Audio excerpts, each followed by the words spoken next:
ሰላም ጤና ይስጥልኝ ተመልካቾቼ እንኳን በሰላም መጣችሁ ወደኔ ቻናል።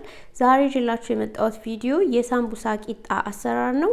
እንደዚህ በጣም ስስ የሆነ ምንም ሊጥ ሳናቦካ ሳንድጥ በቀላል መንገድ እንዴት መስራት እንደምንችል የሚያሳይ ዘዴን ይዤላችሁ የመጣሁት። ምጣድ ላላችሁ ሰዎች በምጣድ ለሌላችሁ ደግሞ በመጥበሻ በሁለቱም መንገድ አሳያችኋለሁ። ቪዲዮውን እስከመጨረሻ ተከታተሉ። ለቻናሌ አዲስ የሆናችሁ ሰዎች ደግሞ ሰብስክራይብ በማድረግ ቤተሰብ ይሁኑ። ደውሏን በመጫን ሌላ አዲስ ቪዲዮ ስሰራ ደግሞ ኖቲፊኬሽን እንዲደርሳችሁ አድርጉ። አሁን ወደ አሰራሩ እንገባለን። አብራችሁን ቆዩ።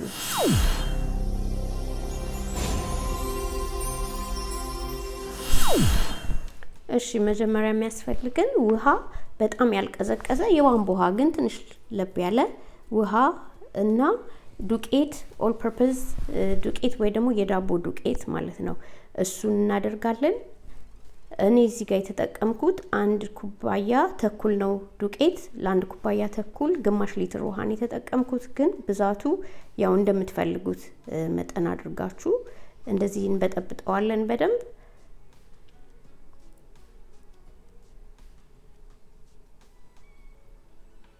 በጣምም እንዳይወፍር በኋላ እንዳያስቸግር በጣምም እንዳይቀጥን አድርገን ከዛ ጨው እንዳስፈላጊነቱ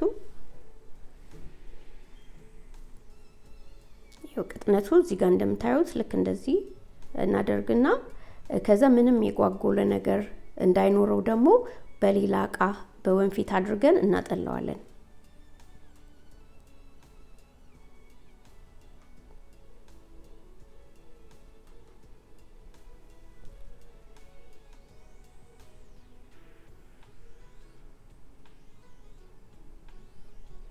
ያው እዚህ ጋር እንደምታዩት ምንም የጓጎለ ነገር ሳይቀር እንዳለ እንለየዋለንና ስሙዝ እንዲሆን ማለት ነው። ቂጣው ላይ ምንም የጓጎለ ነገር እንዳይታይ። ከዛ የእንጀራ ምጣዳችንን 40 ዲግሪ ላይ አድርገን 40 ዲግሪ ሴልሺየስ ላይ ማለት ነው አድርገን እናሰማውና በጣም እንዳይግል በጣም ደግሞ ቀዝቃዛም እንዳይሆን እንደዛ አድርገን ትንሽ ዘይት እናደርግና እናስሳዋለን። መጀመሪያ እንደዚህ ስትነካውት በእጃችሁ የማያቃጥል ማለት ነው። ለምን ከጋለ በደንብ ሊጡን እንደዚህ አድርገን ስናዟዙረው ይጣበቃል ቶሎና ለማዟዟር አይመችም። ከዛ 1 ጭልፋ በትልቁ የሚሆን ሊጥ አድርገን እንዳይተርፍ አድርገን ካደረግነው ጥሩ ነው። ከተረፈ ግን በሌላ እቃ ማጥለል ትርፉን ማለት ነው። እና ግን መጠን እንደዚህ በልክ ካደረግነው መድፋት አያስፈልገንም። እና ቴምፕሬቸሩን እየተቆጣጠረ እንዳያቃጥልብን ከፍ እንዳይል እና 40 ከ40 እስከ 50 መጀመሪያ ላይ ግን 40 ላይ አድርጉት እና እንደዚህ እንጠብቀዋለን ሊጡ እስኪጠፋ።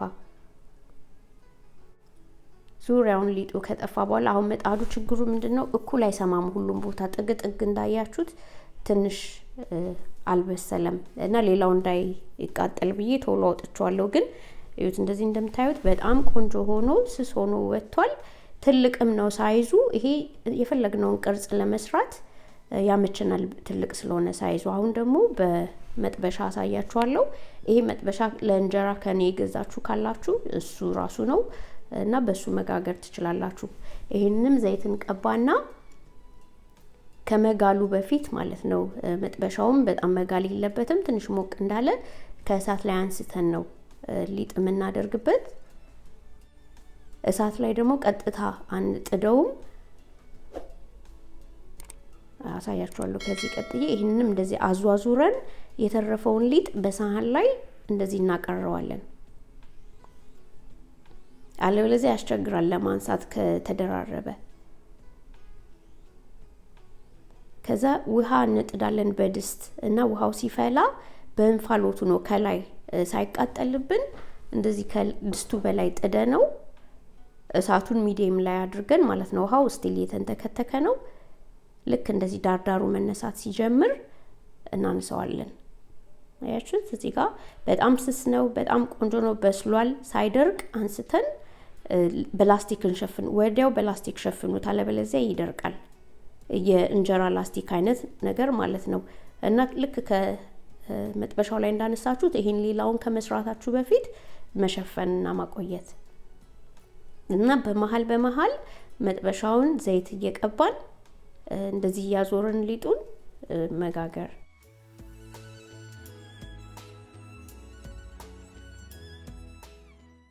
እንደዚህ ዳሩን ትንሽ በእጃችን ካላቀቅ ነው ራሱ ይነሳል። ከዛ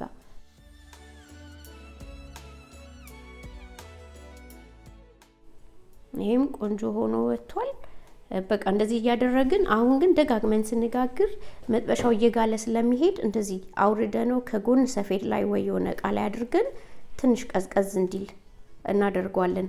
ይሄ ለምንድነው? ይሄም እንደዚህ ከጋለ እና ሊጡን ካረግንበት አይዟዟርልንም። ሊጡ ላዩ ላይ ቶሎ ጥብቅ ይልና ይደራረባልና ዞረው ስንል እና ደግሞ ዳርዳሩ እንደዚህ ቀዳዳ ሲኖረው በጣታችን አድርገን ሊጥ ያደረግን መቀባት እንችላለን። አንዳንዴ ይንሸራተታል ከመጥበሻው ላይ ሊጡ እና እንደዛ አድርገን መሸፈን ቀዳዳ እንዳይኖረው የተበጣጠሰ እንዳይሆን ማለት ነው።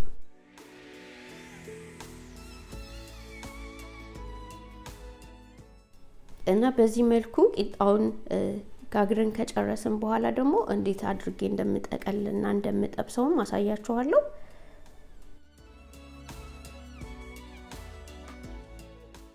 በጣም ቀላል ዘዴ ነው። ምንም ሊጥ ማሸቱን ማቅጠኑ ምንም ነገር ሳንታገል እንደዚህ አድርገን መስራት እንችላለን። ከዛ እዩት፣ እዚህ ጋር እንደምታዩት በላስቲክ ላይ ነው ያስቀመጥኩት። ይቀዝቅዝ አስቀምጡትና ለተወሰነ ደቂቃ ሲቀዘቅዝ አለበለዚያ ይደርቅባችኋል ካልተሸፈነ። እዩት እንደምታዩት በጣም ስስ ነው። እጅ ከስር ያሳያሉላና ይሄንን አሁን ስፕሪንግ ሮል ኦር ምንድነው ሳሙሳ መስራት ስትፈልጉ በፈለጋችሁት ቅርጽ ብቻ እንደዚህ አድርጋችሁ የምትፈልጉትን ቬጅተብልም ይሁን ስጋ የፈለጋችሁትን ነገር አርጋችሁ እንደዚህ መጠቅለል።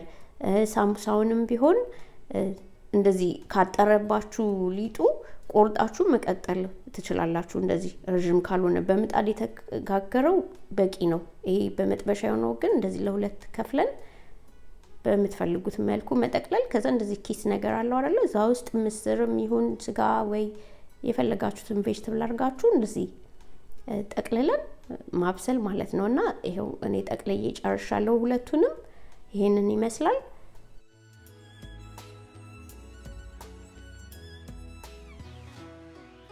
አሁን ደግሞ ጠብሻ ያሳያችኋለሁ። ዘይት እንደዚህ እናግልና እሳቱን ሚዲየም ላይ አድርገን መጥበስ። ሊጡን ስንጠቀልል ደግሞ ያው በሊጥ አድርገን በደንብ ጫፉን ማጣበቅ አለበለዚያ ይፈታባችኋል። እዚህ ጋር አንዱ ተፈቷል እና እንደዚህ አድርገን ሳያርም ምንም ሳይልም ቶሎ ነው የሚበስለው። ሊጡ ኦልሞስት ሃፍ ዌይ በስሏልና ውስጡም ያለው የበሰለ ነገር ስለሆነ ትንሽ ብራውን እስኪሆን ድረስ ብቻ እንደዚህ አድርገን ጠብሰን መጠቀም እንችላለን። እንግዲህ ይሄንን ቪዲዮ ወዳችሁታል ብዬ ተስፋ አደርጋለሁ። ለብዙ ሰው ይጠቅማል፣ ለጾመኞችም ለሆናችሁ ለሙስሊሞችም ይሄ ይጠቅማችኋል ብዬ አስባለሁ። እንግዲህ ቪዲዮን ከወደዳችሁት ላይክ፣ ኮሜንት እና ሼር አድርጉ። አዳዲስ የሆናችሁ ሰዎች ደግሞ ሰብስክራይብ አድርጉ። የደውሏን ምልክት በመጫን አዲስ ቪዲዮ ስሰራ እንዲደርሳችሁ ማለት ነው። እስካሁን ስለተከታተላችሁኝ አመሰግናለሁ። በሌላ ቪዲዮ እስከምንገናኝ መልካም ጊዜ